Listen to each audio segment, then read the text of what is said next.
తెలుసు.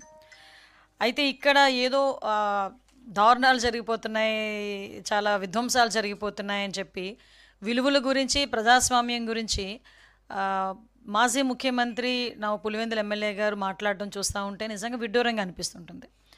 ఇక్కడ మనం ఒకసారి చూస్తుంటే విలువలు పాటించని వ్యక్తి ఈరోజు విలువల గురించి మాట్లాడటం అన్నది మనందరం కూడా సిగ్గుపడాల్సిన పరిస్థితి.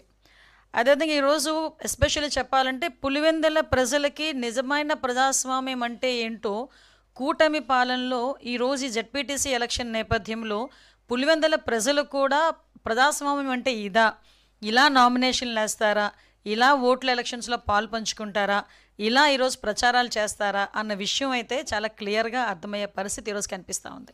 ఎందుకంటే మీ అందరికీ తెలుసు పులివెందుల్లో రాజకీయం ఎలా ఉంటుందో. ఎప్పుడూ కూడా ఏకగ్రీవాలే, వచ్చి ఎలక్షన్కి వచ్చి నామినేషన్ వేసే పరిస్థితులు కూడా ఉండేవి కాదు. నామినేషన్ వేస్తామంటేనే కూడా చించేశారు, నామినేషన్ పత్రాలు కూడా చించేసే రాజకీయాలు చాలా చూసాం మనం. వాటన్నిటికీ కూడా విరుద్ధంగా ఈరోజు చాలా ప్రశాంతమైన వాతావరణంలో పులివెందుల జడ్పీటీసీ, అదేవిధంగా ఒంటిమిట్ట జడ్పీటీసీకి సంబంధించిన ఈ ఉప ఎన్నికకి సంబంధించి మనకి పులివెందుల్లో సుమారుగా 15 బూతులు మనకి ఉంటే, అదేవిధంగా ఒంటిమిట్టకి సంబంధించి 30 బూతులు. ఈ పులివెందుల్లోని ఇంచుమించుగా 11 మంది నామినేషన్స్ వేశారు ఈరోజు పోటీదారులు కూడా దగ్గర మనకి 11 మంది నామినేషన్లు వేసిన పరిస్థితి కూడా మనకు కనిపిస్తుంది. అంటేనే ప్రజాస్వామ్యబద్ధంగా ఈ ఎలక్షన్ జరుగుతుందో లేదో మీకే అర్థమవుతుంది.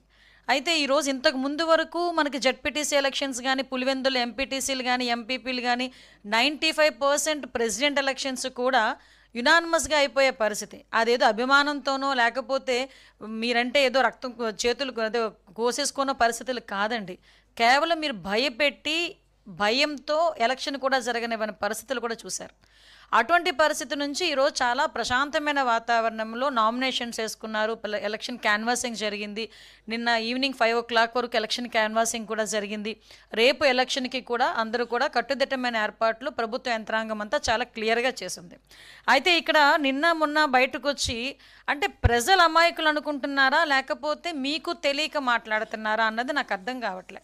ఇప్పుడు ఒక పోలింగ్ బూత్ని మార్చే ప్రక్రియ ఒక సీఎం చేతిలోనో లేకపోతే ఇంకొకరి చేతిలోనో ఉండదు అన్న సంగతి మీకు తెలుసా అని అడుగుతున్నా.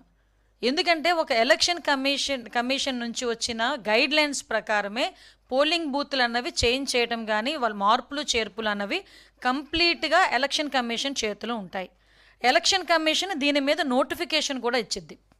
గత 28వ తారీఖున నోటిఫికేషన్ కూడా మనకు వచ్చింది. తర్వాత ఈ ఎలక్షన్ నోటిఫికేషన్ రన్నింగ్ కూడా మనకు 30th నుంచి వచ్చింది. దీనికన్నా ముందుగానే మనకి